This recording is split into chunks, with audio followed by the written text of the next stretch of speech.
Raider Underworld features interactive environments, dynamic lighting, a new melee combat system, and plenty of adrenaline-filled action.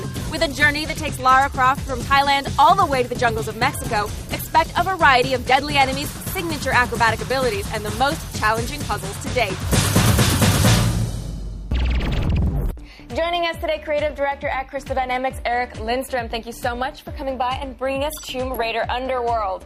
All right, so let's get a quick tutorial on the story. Where are we right now? So what Lara's doing is she's going out and finding out that the Norse mythology is real, just based on some fact, and she finds out that there's a way to find Thor's hammer, and she goes out after it. I would go after Thor's hammer. Yeah. I got a lot of pictures to hang in my house. So where are we right now? This is in Mexico, southern Mexico, and she has found the Mayan underworld of Xibaba. And the Mayan underworld of Xibaba is apparently full of arachnids. It is, big ones and small ones. So let's talk a little bit about the combat system that she's going to use to fight off this arachnid horde. Not that I approve of killing spiders. No, but you can use a tranquilizer gun if you want to put them to sleep. Oh, awesome, I'm going to do that. What she can do is she can split up her guns. She can fire at two at the same time. She can use... So she's doing a lot of auto-targeting right now, so the player's not going to be responsible for trying to move two reticles around. Right, okay. but they can switch targets if they want. Okay. And they can also decide to shoot at only a single target if they really want to get this one spot. So what is that move that she's doing right there? That's an adrenaline headshot or Okay. kill shot, where you can opt in when you have full adrenaline to do that slow motion, steer the reticle into the head and get a kill. So when I'm doing an action move, and I built that up by just doing combat moves, then I have to manually start my action moment. Right. And then what other actions do I need to take as a player at that point? So what you want to do is just get up to the enemy and vault on it. And once you vault on it, you can just opt in with the button press, and then it's steering the reticle after that. So I need to press button, and then I have to steer the reticle. So if I mess up those two steps, then I'm not going to pull off my action move. Right. You can either vault and just run off the other side, or in fact, if you don't have a full adrenaline meter, that's exactly what you'll do. So they have the combat, and then let's talk about melee combat, because there is that element in this game as well. What happens is she's often overwhelmed by very fast, aggressive enemies, and even though she can split up her targets, you still can't manage that much aggression. So she can kick. If she's holding an object, she can use it as a club, and that'll knock back the enemies and buy her a little time. Okay, so now this game is about combat, but it's also, this one's a lot about the puzzles. So how are you going to use the tools in the environment to solve the puzzles?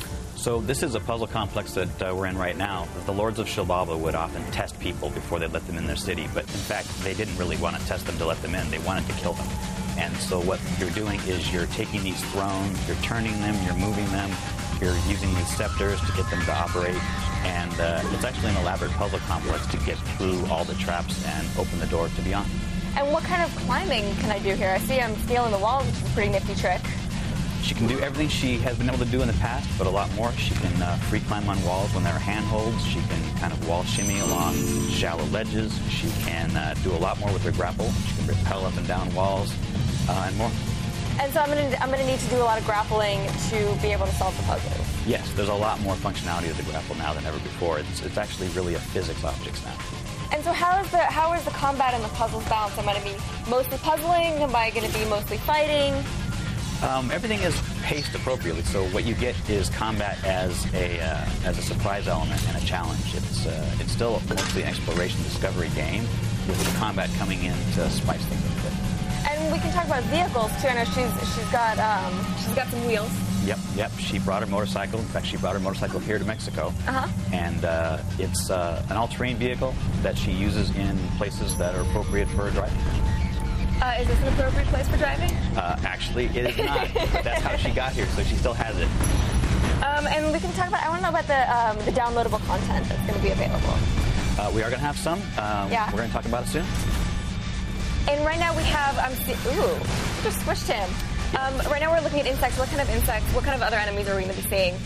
In terms of enemies, there are small spiders, big spiders, bats, but we have other insects and birds and whatnot that are pure ambient. They're not enemies, they're just part of the environment. All right, when are we going to see it on shelves? It's going to be November 18th. November 18th, we can't wait. Thank you so much for stopping by.